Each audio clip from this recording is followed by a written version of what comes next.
il y a des morts. Quand tu pars dans des hôpitaux, il y a d'autres personnes qui sont entre la vie et la mort. Ils sont dans des soins intensifs. Ils cherchent même comment respirer. Ils cherchent même comment manger. Même comment mettre un pas. Mais Dieu t'a donné la liberté de mouvement. Tu peux marcher. Tu peux parler. Et tu respires. Tu n'as qu'à louer ce Dieu. Parce que tu es en vie. Il y a eu des gens qui ont voulu arriver à ce lieu. Il y a eu des gens qui ont voulu arriver à ce jour aujourd'hui. Mais ils n'ont pas eu cette grâce. Mais toi tu as eu cette grâce. Bénis l'Éternel. Parce que tu es le bienheureux. Tu es la bienheureuse maman. Tu as été compté parmi les vivants aujourd'hui. Dieu t'aime beaucoup. Les mondes ne peuvent t'abandonner. Les mondes te peuvent haïr. Mais notre Seigneur Jésus, n'abandonne jamais les siens. Si tu es entre ses mains, personne ne peut te ravir. C'est lui qui combatta pour toi. Même quand tu es fatigué, même quand tu dors, même quand tu te réveilles, il est toujours pour toi. Il est toujours ta victoire. Voilà pourquoi tu dois être dans la joie. Quand tu viens ici dans la maison de l'Éternel, il faut avoir la joie. Parce que notre Dieu est vivant. Sans plus tarder, nous allons prendre nos Bibles. Matthieu chapitre 1er, verset 1er.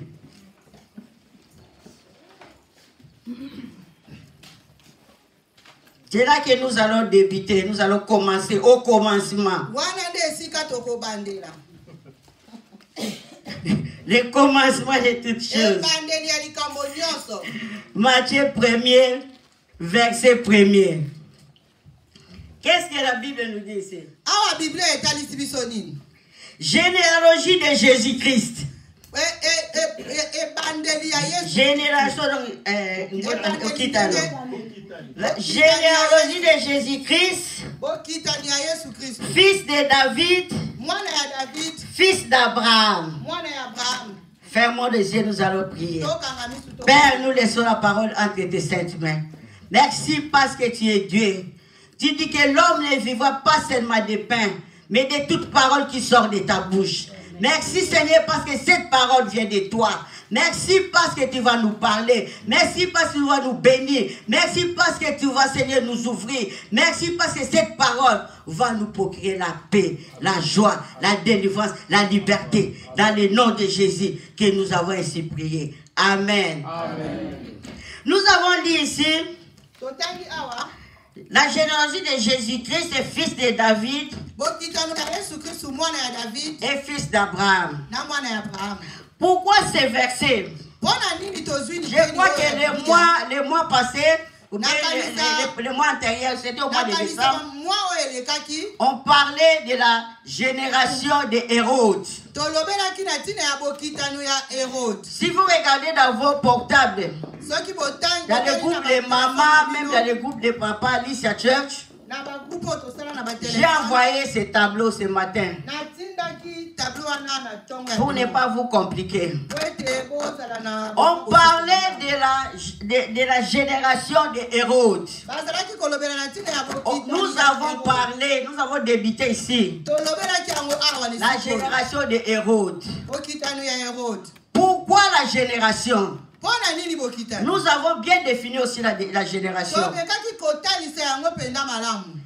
Quand on parle de la génération, nous voyons qu'il y a la malédiction générationnelle. Il y a aussi des bénédictions générationnelles.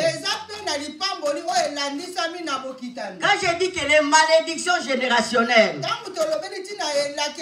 cela veut dire que ce sont des malédictions qui viennent du père, qui commencent par le père, qui descend sur le fils, les petits-fils, de génération à génération.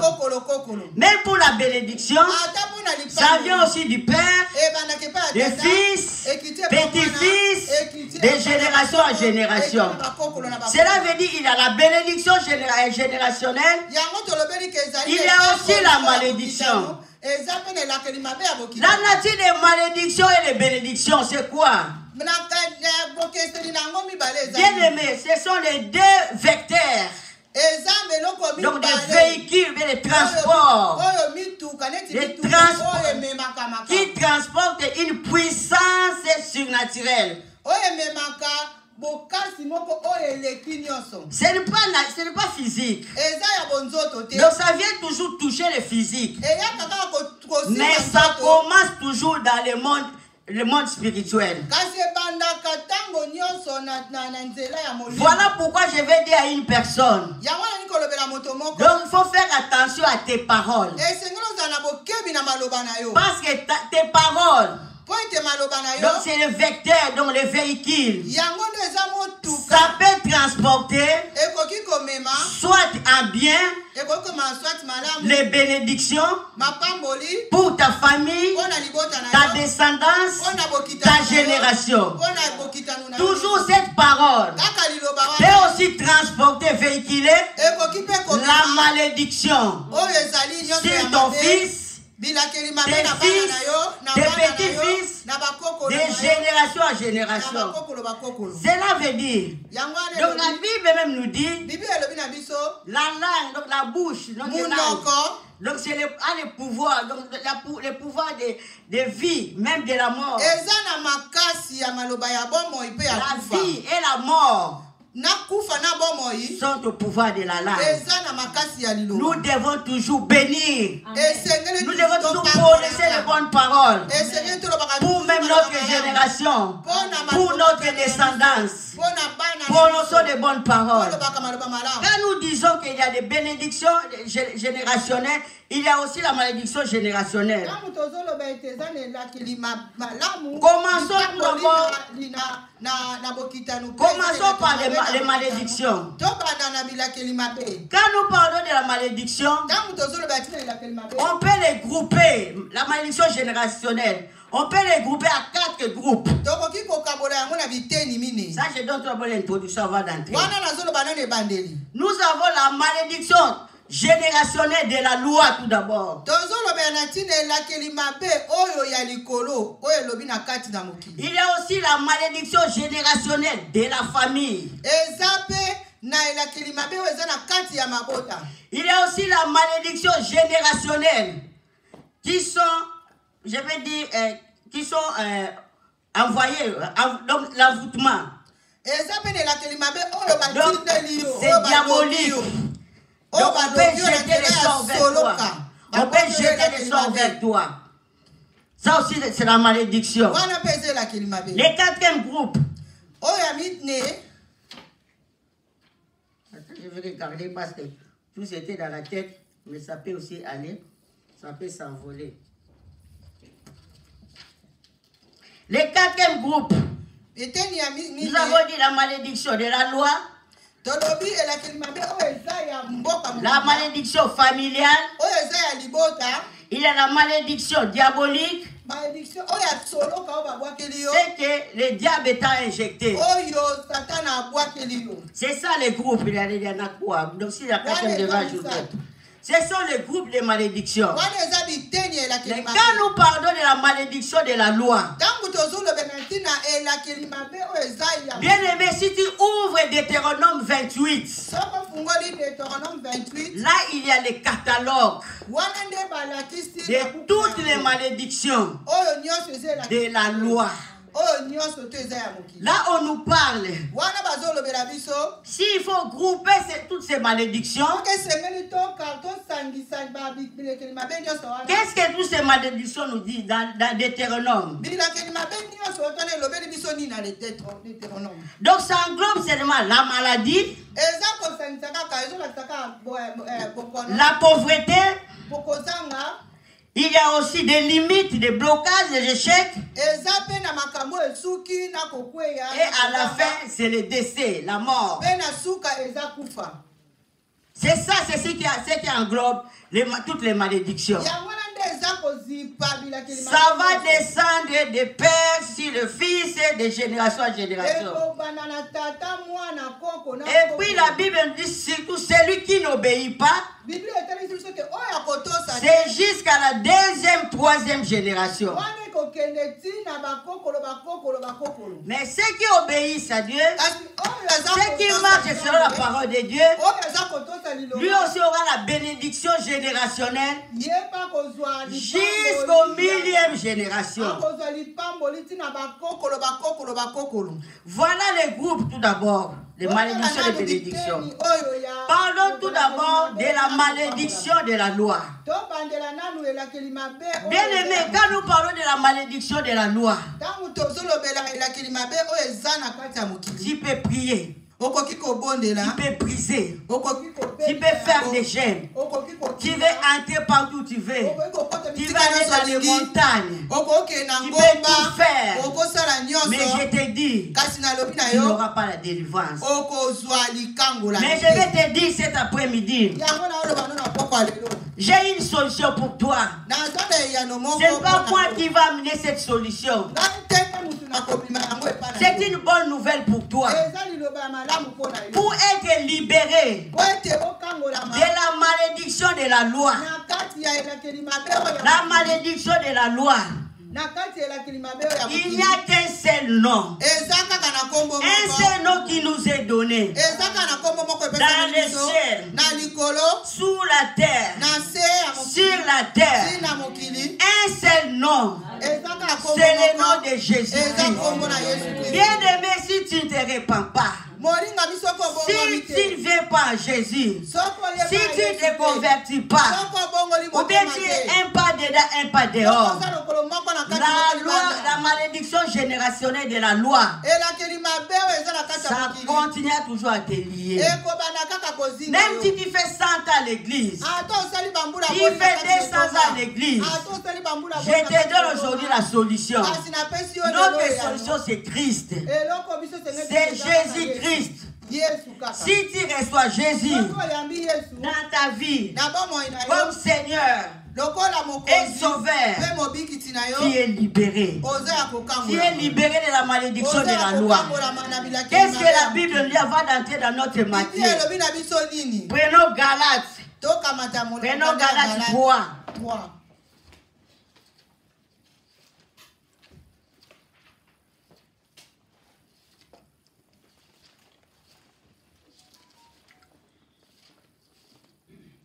Vous y êtes? Galates 3, verset, commençons. Verset 13. Jusqu'au verset 16. Ici, qu'est-ce que la Bible nous dit ici? Christ nous a rachetés de la malédiction de la loi. Vous y êtes? Galates 3, verset 13. Christ nous a rachetés de la malédiction de la loi. Comment?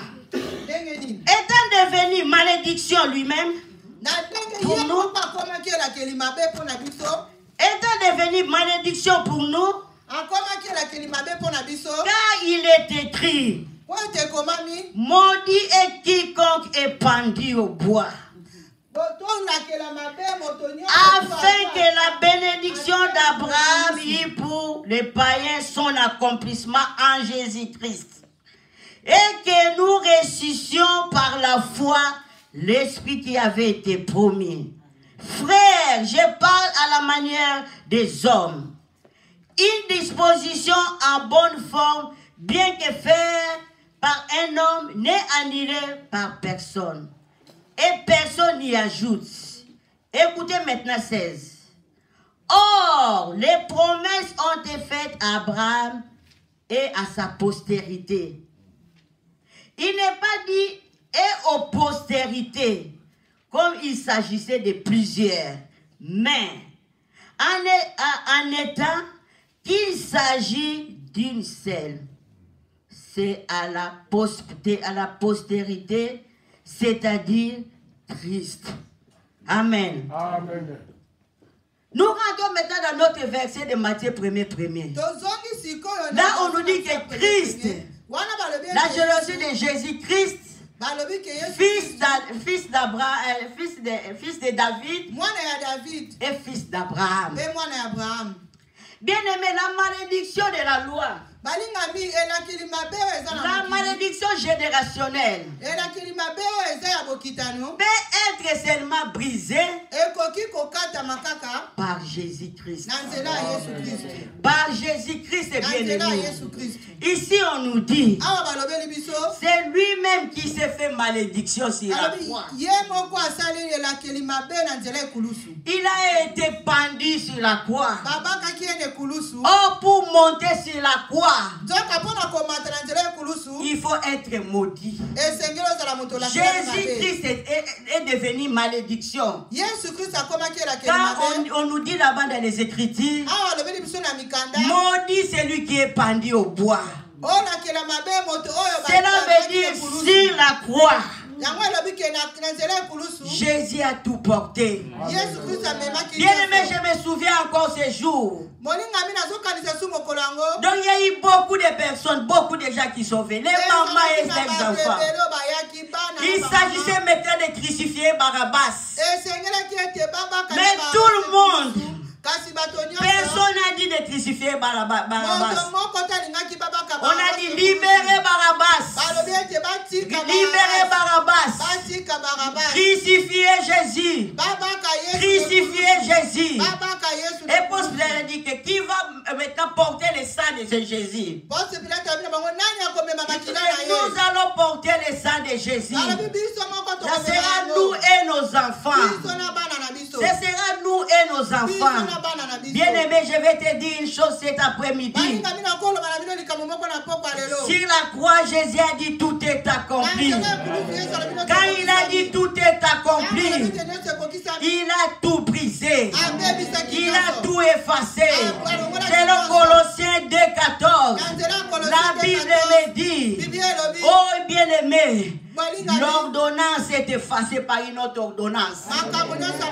Bien-aimé, toutes tes malédictions qui t'est condamné dans ta famille, dans ta vie, il y a des divorces qui te suivent, il y a des maladies qui te suivent, il y a des décès qui suivent dans votre famille, il y a des malédictions, donc tant beaucoup. Surtout des maladies, nous allons citer des maladies là, des malédictions générationnelles dans nos familles. Donc il y a la tension artérielle, il y a le diabète, il y a la dépression, il y a le cancer, il y a beaucoup de maladies. Même jusqu'au présent, même à ce jour, les enfants de Dieu, les serviteurs de Dieu, les femmes de Dieu. Donc il y a des réclamations. Il y a des réclamations. Mais je te dis cet après-midi, sur la croix, il y a quelqu'un qui a tout effacé. Il a effacé l'acte dont les ordonnances nous condamnaient et qui sera contre nous. Il a tout effacé. Il les a cloués sur la croix. Quand il a dit tout est accompli, c'était la maladie qui était clouée. C'était la folie qui était clouée. C'était l'hypertension. C'était la tension. C'était l'AVC. C'était les crises cardiaques. Il a tout cloué. Il a tout cloué sur la croix. Et il les a triomphés. Il les a passés. Le Dieu était passé un spectacle devant lui. Il les a livrés un spectacle. Il les a livrés un spectacle bien-aimé. Quand la maladie arrive, il dit qu'il va à la croix. Il a cloué sur la croix. Et Christ a triomphé. Et il nous a donné la victoire. Voilà pourquoi je te dis, bien-aimé, si tu as Christ en toi, bien-aimé, tu es héritier. Tu es co-héritier de Christ. Tu es fils d'Abraham. Tu es fils de David. Pourquoi fils de David? Parce que tu dois hériter le trône. Bien-aimé, tu dois hériter le trône. Tu es fils de roi. Tu es fille de roi. Ça veut dire que tu es un prince. Tu es une princesse. Donc tu n'as pas droit à souffrir si c'est terre. Parce que tu as Jésus. Tu n'as pas à aller lutter. Aller chez le féticheur. Le féticheur ne te donnera rien. Mais c'est lui qui peut te guérir. C'est lui qui peut te libérer. C'est seulement Christ et Jésus. Parce que s'il la croix, il a dit tout est accompli. Il a tout effacé. Il y a les hôtels qui nous réclament. Même les noms que nous portons. Le nom que tu portes. Chaque jour c'est nom. Quand on l'appelle, donc tu es dedans. Donc il y a la maladie qui te suit. Il y a les limites qui te suivent. Il y a les blocages qui te suivent. Mais je te dis cet après-midi, même Jésus a dit à Pierre, Pierre, Satan te réclame pour t'écrire comme un froment. Satan te réclame. Il veut t'écrire comme un froment. Mais j'ai prié pour toi. J'ai prié pour toi, pour que ta foi ne te défaille, pour que ta foi ne te faille point, pour que tu restes toujours debout. Christ est à la droite de Dieu le Père. Il intercède nuit et jour pour toi et pour moi. Il a été crucifié. Le troisième jour, il a été ressuscité.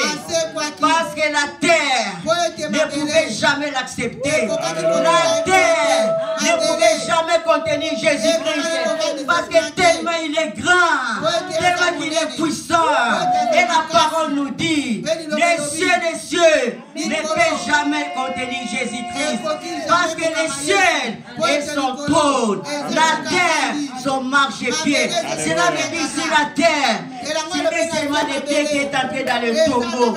Seulement les pieds qui étaient entrés dans le tombeau. On a voulu mettre la tête, il n'y avait pas de place. On a voulu mettre la main de Jésus, il n'y avait pas de place. Voilà pourquoi la terre a tremblé. La terre a tremblé, bien-aimé. La terre a tremblé. Le troisième jour, la terre ne pouvait plus contenir Jésus. La terre ne pouvait plus supporter Jésus. Il ne pouvait plus, la terre ne pouvait plus. Et qu'est-ce que la terre a fait? Il a vomi Jésus. Il a vomi. Il a vomi Jésus. Le troisième jour, Jésus qui s'était ressuscité. Il y a eu des biens sur cette terre. Ils ont tapé la poitrine. Ils ont dit que nous sommes des dieux. Mais la terre les a engloutis. Depuis qu'ils sont partis, sans cynique, ils ne sont pas retournés. La terre les a engloutis. Ils sont partis. Mais ils étaient des dieux. Mais notre Jésus-Christ, c'est que je vais te prêcher cet après-midi. Ne pleure pas. Ne te tourmente pas. Même s'il y a des liens là de la famille. Même s'il y a des liens là. On a dit que s'il ne va pas affronter. Si je parle des limites. Donc il y a dans d'autres familles. Donc si tu as un enfant, tu as des enfants, on te dit que stop, tu vas te concevoir. Parfois tu as un enfant, on te frappe la stérilité. Donc il y a des divorces. Même il y a même dans nos familles, il y a d'autres qui se marient. Donc ils font des coins d'Afutuka. Donc il part ou bien elle part, elle va donner des enfants pour rentrer dans la parcelle familiale. Donc ils sont là, ils tournent 40 ans, 50 ans. Ils sont toujours dans la famille familiale. Ce sont des limites, ce sont des liens, ce sont des blocages. Ils sont dans la malédiction générationnelle. C'est-à-dire que tu ne vas pas progresser. Parfois, tu peux avoir l'argent. Tu peux avoir l'argent. Tu as des projets. Tu veux faire des choses. Mais tu fais seulement un pas. Donc, directement, échec. Donc, tu ne progresses pas. Tu ne pars pas de l'avant. Oh, bien aimé, je vais te dire. Cette année, année 2024, c'est mois de février. L'année de prospérité. Année de liberté. Année que Dieu va te bénir. L'année que tu vas monter. L'année que tu vas tout accomplir. Le catalogue de Deutéronome 28 est à 14. Cela veut dire tu seras béni le matin, à midi, le soir. Tu seras béni. Les fruits de ta travail seront bénis. Ta maison, ton corbeil, les corbeilles, ça sera rempli. Tu seras béni. Bien-aimé, Dieu te dit, je te ferai la tête et non la queue. J'ai dit à une personne aujourd'hui, cet après-midi, Dieu va te faire la tête. Tu ne seras jamais la queue. Si on dit que tu seras la tête, bien-aimé, si tu vois la queue, si tu vois les animaux avec les queues, qu'est-ce que la queue fait? La queue fait seulement balloter. La queue ne fait que balloter. Mais la tête, c'est lui qui résonne. La tête, c'est l'intelligence. La tête, c'est la capacité de prendre des décisions. Dans des situations difficiles, tu vas t'élever, tu vas prendre la décision et tu vas continuer le chemin. C'est là où il y a des ténèbres. Oh, tu vas briller. Parce que notre nombre de cette année, nos étoiles vont briller. Vont briller. Nos étoiles, ça sera différent. Avec d'autres étoiles, nous allons continuer à marcher, à aller de la gloire. Nous serons les différents. Dieu va créer la différence entre ceux qui les servent et ceux qui ne servent pas. On vient de mettre cette année, qui sera la tête et non la tête. Dieu dit qu'il va te donner la supériorité. La supériorité sur tes ennemis. Il va te donner la supériorité sur les nations. Oh bien-aimé, tu vas posséder les nations. Voilà pourquoi Matthieu 1 nous dit que tu es fils d'Abraham. Tu es fils d'Abraham. Tu dois posséder la terre, bien-aimé. Tu dois posséder la terre. Cette année 2024, nous allons posséder la terre. Nous allons posséder l'Allemagne. Nous allons acheter notre place. Oh bien-aimé, crois seulement. Tu verras la gloire de Dieu. Cette année, nous allons posséder les terres. Parce que nous sommes des héritiers de promesses d'Abraham. Nous sommes bénis par Abraham. Et Dieu a dit à Abraham, je ferai ton nom grand. Oh bien-aimé, cette année, Dieu va t'élever. Tu seras grand. Tu seras grand cette année. Il va t'élever. Tu vas manger avec les grands. Tu vas entrer dans la cour des grands. Il va créer la différence. Tu seras béni. Parce que notre Dieu est Dieu système. Il est Dieu fidèle. Il ne marche jamais. Il est fidèle. Bien aimé, quand nous parlons de malédiction, il y a aussi la malédiction qui vient par les péchés.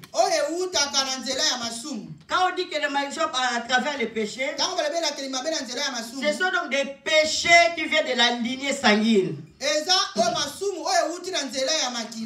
Là, nous allons parler ça même prochainement, mais nous allons brosser seulement.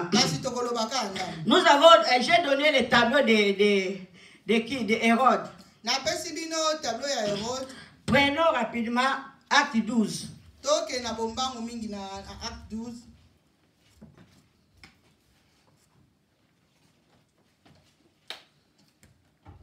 Acte chapitre 12.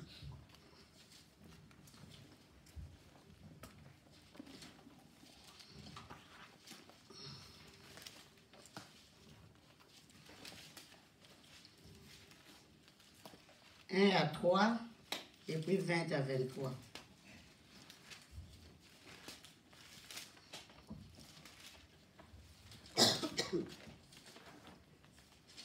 Donc, combien? Quand nous regardons le tableau que j'ai donné,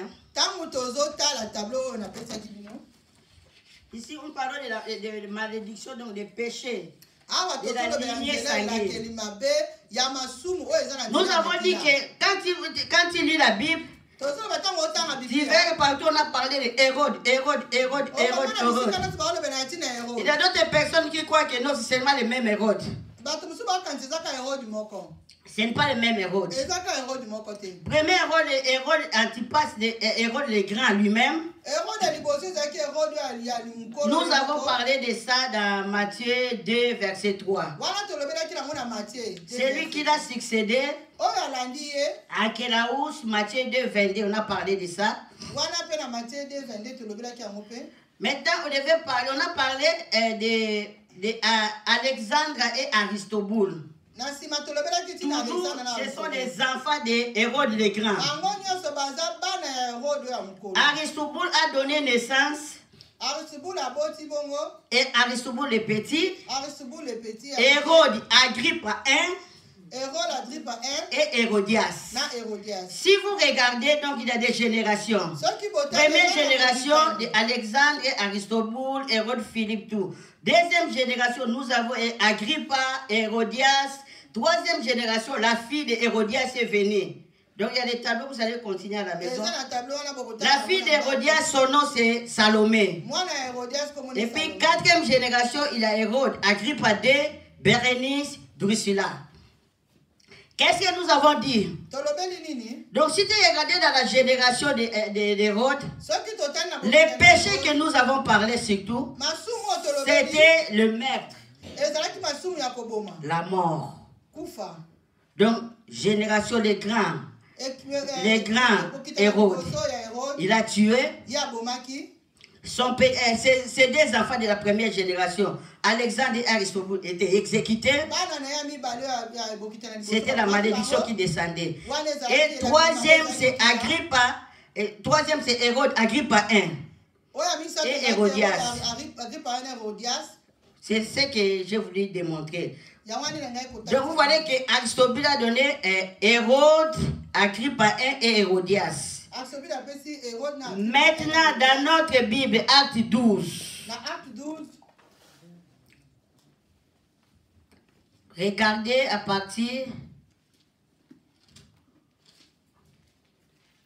de 20-21. Mais dans les 8 secondes, on a écrit seulement mort d'Hérode. Hein? Chez vous, c'est comme ça, la mort d'Hérode. Oui. Mais ici, dans cette version, on dit la mort des rois Hérode Agrippa I. Voyez, donnez-le. Donc, si c'est bien précisé, cela veut dire Agrippa, donc Hérode, qu'on a écrit ici, que la mort d'Hérode, ce n'est pas Hérode normal et dos. Donc, c'est les petits-fils, donc les fils des petits-fils, donc les petits-fils de Hérode le Grand. Donc, de Hérode le Grand, Archélaus vient après. Et puis maintenant vient Hérode Agrippa 1. Et puis Agrippa 1 va donner Agrippa 2. Le tout toujours les Hérodes. Ça c'est la malédiction générationnelle du côté du péché. Là, nous allons continuer ça prochainement. Donc, il y a beaucoup de péchés qui sont dans des lignées sanguines. Nous allons voir même Abraham. Abraham et Sarah.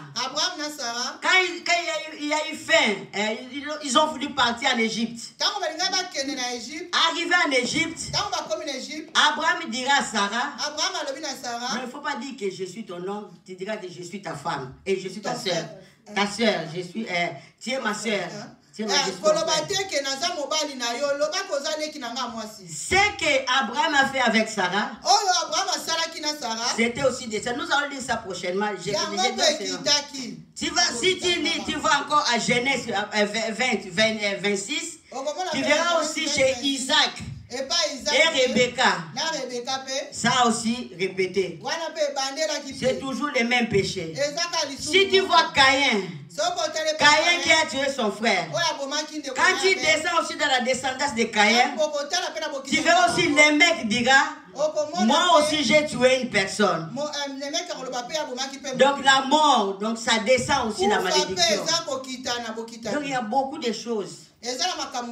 Mais ce que je vais te dire cet après-midi, tu es héritier du trône. Tu es héritier de la terre. Tu dois posséder la terre. Tu dois régner. Parce que tu es un enfant de Dieu. Tu es en Christ. Tu marches selon la parole de Dieu. Tu marches selon les principes de Dieu.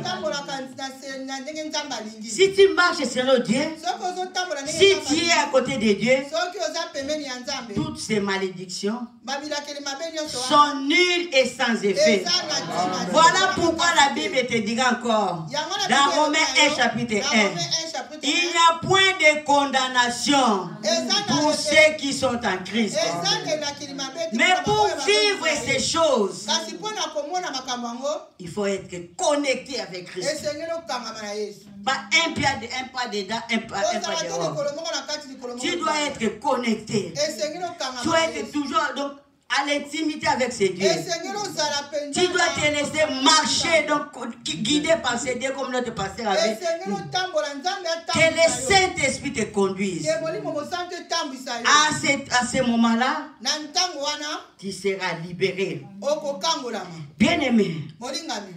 Il y a des réclamations dans nos familles, dans nos vies. Malgré que nous prions, donc il y a toujours, ça nous réclame. Voilà pourquoi nous devons prier. Nous devons nous lever. Levons-nous. Nous devons nous lever. Et puis nous allons lire Ésaïe 52. Avant de prier.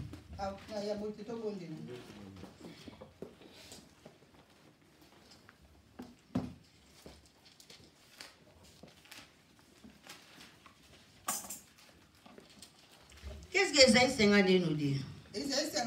Réveille-toi. Je commence par verset premier. Réveille-toi. Réveille-toi. Réveille ta parure, Sion. Réveille tes habits de fête, Jérusalem, ville sainte. Verset 1, Ésaïe 52. Réveille-toi. Réveille-toi. Réveille ta parure, Sion. Réveille tes habits de fête, Jérusalem, ville sainte. Car il n'entrera plus chez toi ni incirconcis, ni impur. Amen. Secoue ta poussière. Lève-toi, mets-toi sur ton cerf, Jérusalem, détache les liens de ton cou, captif, fille de Sion. Dieu te dit aujourd'hui, lève-toi, réveille-toi. Tu dois détacher. Tu dois briser. Je te dirai, comme tu es un enfant de Dieu, tu as les clés de l'alliance pour ouvrir ou bien pour fermer. Tu as l'autorité. Tu sais les problèmes là qui te tourmentent. Tu sais dans ta famille, il y a des décès, il y a des maladies, il y a des blocages. Donc il y a des choses, des limites. Dieu te donne la clé aujourd'hui. Il te donne la clé maintenant. Il s'agit de ta vie. Il s'agit de ta famille. Bien aimé, tu dois t'élever pour prier. Parce que tu es Christ. Comme tu es Christ, donc tu as le pouvoir là pour briser, pour ouvrir, pour fermer. C'est à travers la prière. Voilà pourquoi j'ai béni les mamans qui sont toujours en ligne. Lundi, jeudi, samedi dans la prière. Bien aimé, c'est la prière qui ouvre tout. C'est la prière qui est la solution. C'est la prière qui va briser. C'est la prière qui va te libérer. C'est la prière qui va libérer ton foyer. La prière qui va libérer tes enfants. C'est la prière qui va libérer ta famille. Il y a les péchés de l'alcoolisme, l'impudicité, l'adultère, la pauvreté. Tout ça, ce sont donc des blocages, des liens, des limites donc qui nous bloquent. Si même dans la famille ça ne va pas, c'est toi qui vas porter la charge. Or la Bible dit que crois au Seigneur Jésus, tu seras sauvé, toi et ta famille. Voilà la clé que Dieu te donne maintenant. Commence à prier. Commence à ouvrir. Là il faut ouvrir. Commence à fermer. Là il faut fermer.